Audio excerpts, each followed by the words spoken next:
quiero compartir con nuestro pueblo y con la comunidad internacional, con los ciudadanos estadounidenses, información con relación a los acontecimientos del día de ayer.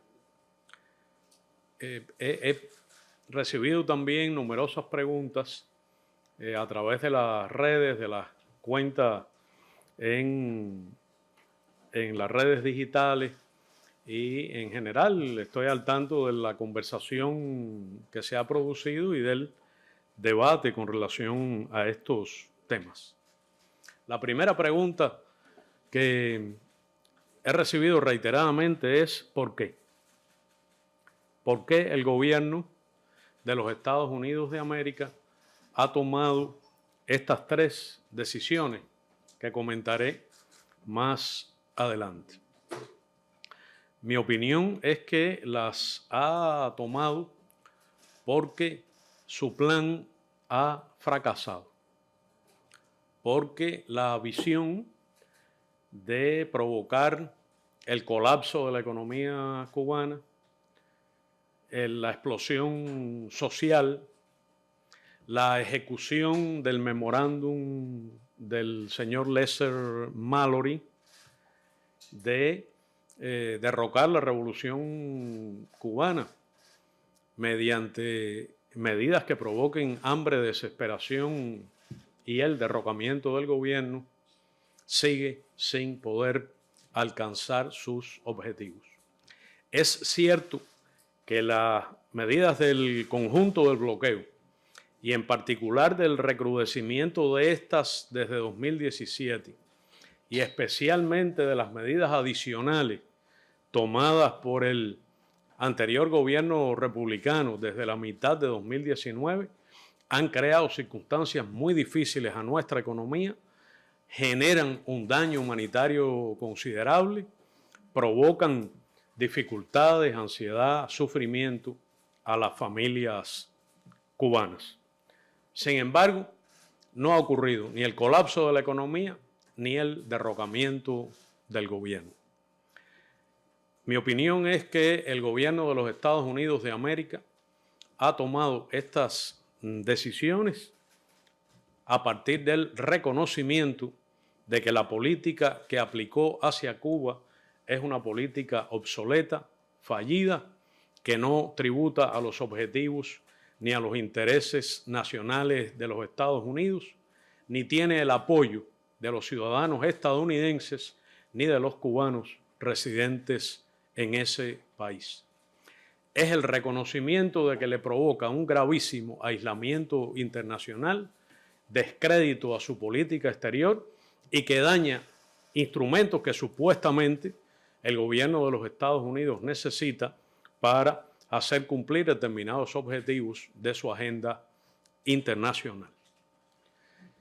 Y precisamente ocurre a partir de la resistencia y de los avances que, pese a las enormes dificultades que enfrentamos y que son perceptibles en nuestras calles, en nuestros centros de trabajo, en nuestras casas, se mantiene, persiste el apoyo del pueblo cubano a la revolución, al orden constitucional que de manera soberana y en ejercicio de libre determinación se dio a sí mismo.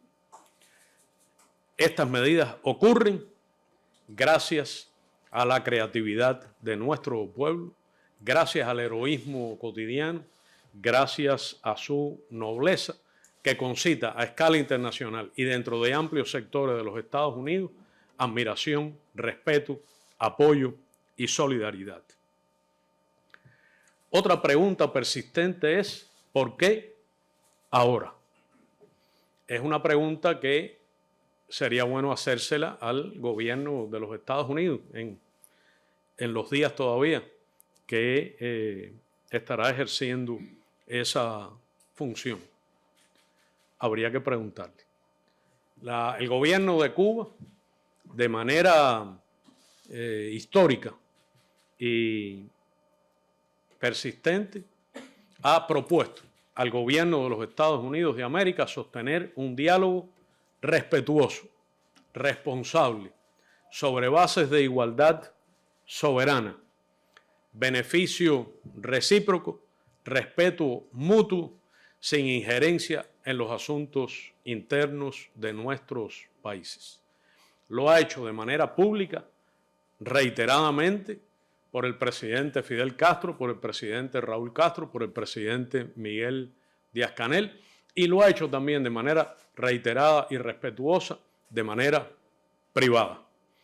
Habría que preguntar al gobierno de los Estados Unidos por qué ha esperado hasta este momento para hacer lo que pudo haber hecho y lo que muchos de sus votantes, incluidos ciudadanos de origen cubano, esperaron desde su elección, porque en su plataforma electoral se comprometía a adoptar cambios significativos en la política de los Estados Unidos hacia Cuba, que, como se sabe, el gobierno republicano anterior y próximo había aplicado, provocando un serio retroceso respecto a los progresos que se habían alcanzado en los años 2014, 2016. Debo reiterar que el gobierno de Cuba ha tenido siempre y tiene hoy y tendrá mañana y tendrá la semana que viene y en el futuro toda la voluntad de trabajar a favor de relaciones civilizadas en beneficio de nuestros pueblos, a pesar de las muy profundas diferencias que tenemos con los gobiernos estadounidenses. Que nuestra disposición a sostener un diálogo en esas circunstancias que son las que demanda el derecho internacional se mantienen intactas y que reiteraremos al próximo gobierno dicha voluntad. En tercer lugar, he escuchado mucho la pregunta sobre si estas medidas son reversibles. Claro, son reversibles. Lo dice la declaración del Ministerio de Relaciones Exteriores publicada ayer. Son medidas ejecutivas que podrían revertirse de manera ejecutiva. Sin embargo, he leído algunas opiniones hoy, curiosamente, de algunos de los que redactaron las medidas anteriores, de algunos de los que participaron, protagonizaron, provocaron el retroceso en la relación bilateral, señalando que les tomará tiempo y trabajo revertirlas. Habría que preguntarle al próximo gobierno de los Estados Unidos también. Sin embargo, será muy importante, a mi juicio, considerar que pase lo que pase con relación a estas medidas en el futuro, son un hecho importante, un acontecimiento que ha recorrido el mundo y que ha recibido muy amplio apoyo internacional en las pocas horas. Estamos alrededor de 24 horas de los anuncios principales que hicieron ambos gobiernos. Ha concitado reconocimiento y solidaridad internacional, debate interno en los Estados Unidos dentro de la terrible polarización política que existe en ese país, pero un apoyo significativo de ciudadanos, organizaciones, instituciones estadounidenses. Y en Cuba ha sido acogido con beneplácito por nuestro pueblo, con esperanza de que esto podría abrir un camino hacia una mejoría en las relaciones bilaterales, con plena conciencia de que habrá que juzgar en el futuro por sus resultados prácticos y sabiendo perfectamente que no hay que hacerse ilusiones o expectativas excesivas. Analicemos el valor de las medidas. Traje conmigo los textos. Yo sugeriría que las personas que tengan interés en este asunto lean no solo las declaraciones del MINREX y el comunicado de la Casa Blanca, sino que lean los documentos legales firmados por el gobierno, firmados de su puño y letra por el presidente de los Estados Unidos de América. Uno es este, el certificado de rescisión de la designación de Cuba como un Estado patrocinador del terrorismo. Esta lista unilateral y arbitraria, la verdad es que carecía ya de cualquier credibilidad o prestigio a escala internacional. Pero sus efectos prácticos, sobre todo en el sector financiero, son extraordinarios y provoca por sí misma daños económicos considerables y daños humanitarios extremos. La política exterior es siempre una política de Estado. Se supone que hay responsabilidad de los Estados, que no debería someterse a los vaivenes de los gobiernos, ni mucho menos a los caprichos de la política doméstica o de las competencias o argucias electorales. Si el presidente de los Estados Unidos de América, a través de un proceso interagencial en que participa todo el gobierno de los Estados Unidos, su comunidad de inteligencia, decenas de instituciones, afirma que Cuba no es un Estado patrocinador del terrorismo, eso tiene importancia. Si afirma que el gobierno de Estados Unidos no tiene la menor evidencia de que Cuba haya sido involucrada o acusada de relacionarse con actos terroristas en el último periodo, si reconoce que el gobierno de Cuba mantiene una posición de enfrentamiento al terrorismo en cualquiera de sus formas, manifestaciones, motivaciones que la comunidad internacional reconoce y que Cuba reitera periódicamente ante ella. Esto a mí me parece que tiene valor. Tiene un antecedente curioso que es de mayo del 2024, que fue la declaración en audiencia de la Cámara de Representantes del señor secretario de Estado Blinken, cuando se retiró a Cuba de aquella otra lista menos importante, menos conocida, de países que no cooperan plenamente con los supuestos esfuerzos antiterroristas del gobierno de los Estados Unidos. Y hubo una congresista que histérica y respetuosamente lo persiguió durante esa audiencia, en la que el secretario Blinken dijo las circunstancias han cambiado y refutó cada uno de los pretextos que el gobierno anterior había utilizado para volver a incluir a Cuba en dicha lista. Todos los pretextos. El de vínculos de Cuba con el terrorismo, el de otro de distinta naturaleza o la presencia de supuestos terroristas en Cuba. Bueno, podría ocurrir que esto se vuelva a revertir. Va a ser difícil explicarlo si ocurriera. Es decir, en el 2000, bueno, de manera arbitraria, inmotivada, se incluyó a Cuba en esta lista. Después, en el 2015, con una certificación muy parecida a esta, el presidente de los Estados Unidos revirtió aquello y volvió a asegurar seria y definitivamente lo que ahora está afirmando otra vez el presidente Biden. Bueno, si viniera otro presidente, el próximo o el siguiente, y volviera a incluir a Cuba en la lista, bueno, habría que preguntarse cuáles son las razones. ¿Qué dirían las agencias del gobierno estadounidense, las agencias de aplicación de la ley? ¿Dónde quedaría la credibilidad del gobierno estadounidense? Esto parecería un desorden. En Cuba le dirían un relajo. Es decir, un presidente hace imputaciones de un tipo, otro las desmiente y las cambia, viene otro y las vuelve a hacer y que después venga otro y vuelva a repetir las anteriores.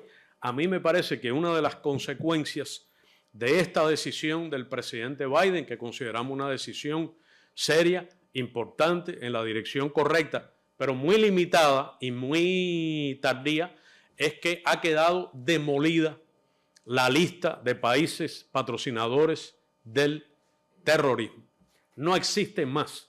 Nadie más podrá creer en ella, porque es una confirmación absoluta, tangible, de que esta lista no tiene fines de enfrentamiento al flagelo del terrorismo, sino que es un mero instrumento, un vulgar instrumento de coerción política contra estados soberanos.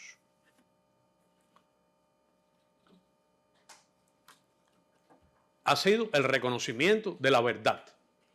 Nunca debió entrar Cuba en esa lista, mucho menos por su condición de víctima del terrorismo de Estado desde los Estados Unidos o por su condición de víctima hasta hoy de actos terroristas organizados, financiados, tolerados desde territorio estadounidense. No olvidemos algunos de los recientes, la instigación que se ve en redes. La he visto esta mañana y la vi ayer, a actos violentos, y los instigadores lo hacen desde territorio estadounidense. La persona, el terrorista que disparó ráfagas contra la embajada cubana en Washington fue liberado. Hay numerosos ejemplos y no olvidamos los 3.478 muertos y las 2.099 personas con discapacidades resultado del terrorismo de Estado de los Estados Unidos. Cualquier situación que ocurra con esta lista en el futuro solo podrá confirmar nuestras afirmaciones. En segundo lugar, será muy difícil mantener las medidas coercitivas que se derivan de esta lista. Limita el acceso a las instituciones y servicios financieros en cualquier país.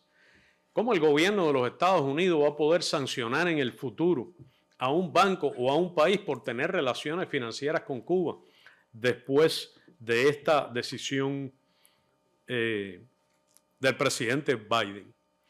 ¿Cómo se van a obstaculizar los depósitos, pagos, transacciones, créditos, todo movimiento de activos con cualquier moneda fuera de Estados Unidos después de esta certificación? ¿Cómo será posible intimidar o impedir a compañías extranjeras que comercien con Cuba? Las compañías extranjeras que han suspendido sus relaciones con Cuba, las instituciones bancarias que lo han hecho, intimidadas bajo la coerción de esta lista, no aceptarían de ninguna manera que estas políticas se restablezcan. Es muy importante el efecto de esta lista en las importaciones de insumos, productos de primera necesidad para nuestro pueblo, para el funcionamiento de nuestra economía. ¿Quién podrá explicarle a una familia cubana, si esto se revirtiera de alguna manera en el futuro, que hay justificación para tomar las medidas que se derivan de esa arbitrariedad y que dañan directamente a las personas? Porque el bloqueo en su conjunto y esta lista en particular está orientada a generar daño a la familia cubana. También una derivación de esta lista es la amenaza, la coerción, la prohibición a los ciudadanos europeos y de otros países a utilizar el sistema de autorización electrónica de visas estadounidenses. Si ocurriera algo con esta lista en el futuro, que no sea olvidarse de ella, alguien podrá exigirle a algún gobierno europeo que no proteja a sus ciudadanos frente a tamaña arbitrariedad. Alguien podrá explicarle a un europeo que no puede viajar a Cuba porque Cuba vuelva a entrar en una lista que el presidente de los Estados Unidos ha declarado que es inmotivada. Entonces, a mí me parece que estos hechos son muy importantes y son perdurables y son definitivos. El alcance político, ético, legal incluso, de esta determinación del presidente Biden no quedará superada por ninguna acción, por arbitraria, extrema, deshonesta o fraudulenta que sea, de un próximo gobierno estadounidense. Segunda medida, la exención de la aplicación del título 3 de la Helms-Burton. Es decir, una ley destinada a intimidar a terceros, no solo a pautar la destrucción del orden constitucional en Cuba, etcétera, sino a intimidar a terceros por una feroz aplicación extraterritorial.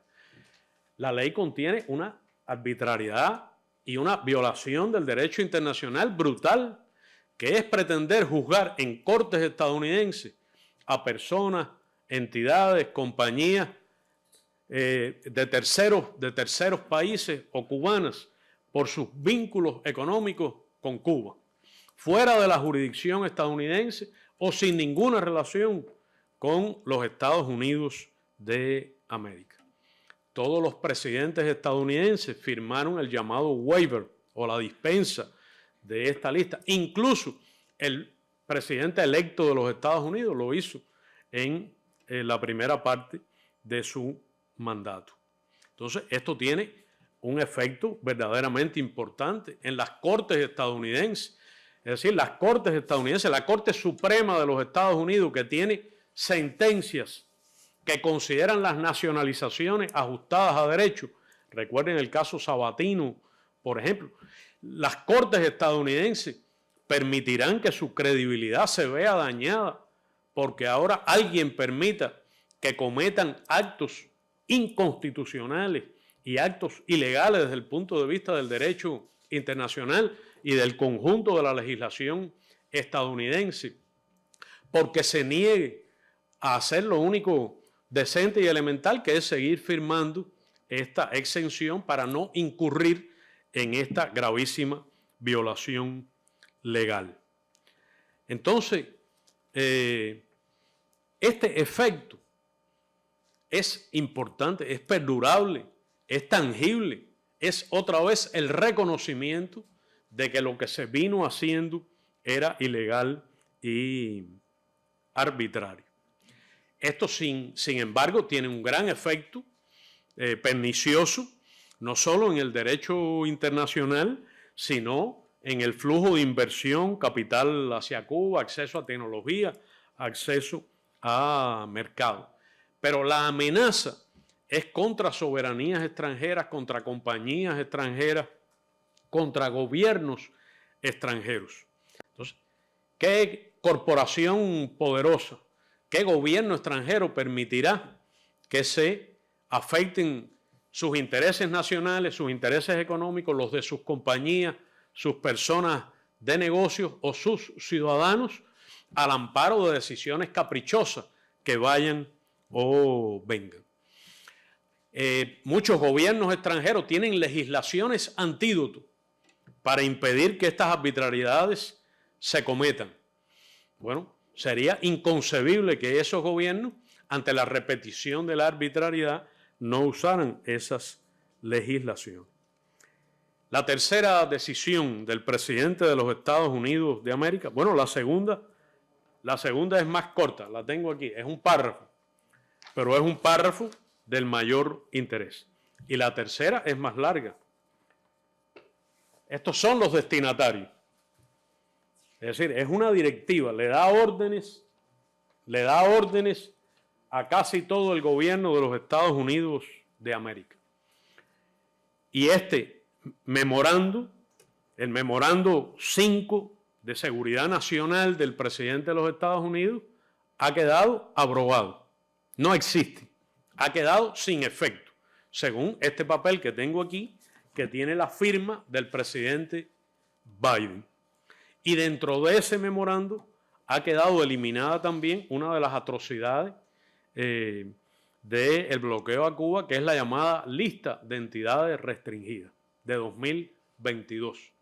Caprichosa, arbitraria, absurda, en algunos casos, que lo mismo afecta entidades públicas que servicios del sector privado en nuestro país.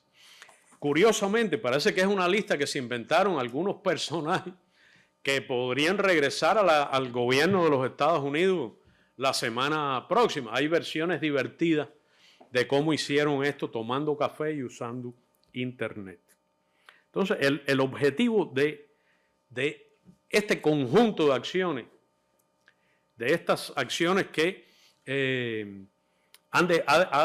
deja sin efecto la decisión presidencial, las 3 decisiones presidenciales en materia de coerción contra las instituciones comerciales y bancarias de Cuba, habría que esperar que de alguna manera se refleje en la conducta regulatoria y práctica. Esto es también, y bastaría leer el comunicado de la Casa Blanca, que lo tengo aquí también, que el comunicado de la Casa Blanca reconoce el efecto de estas medidas en el pueblo cubano, en los ciudadanos cubanos, en las familias cubanas.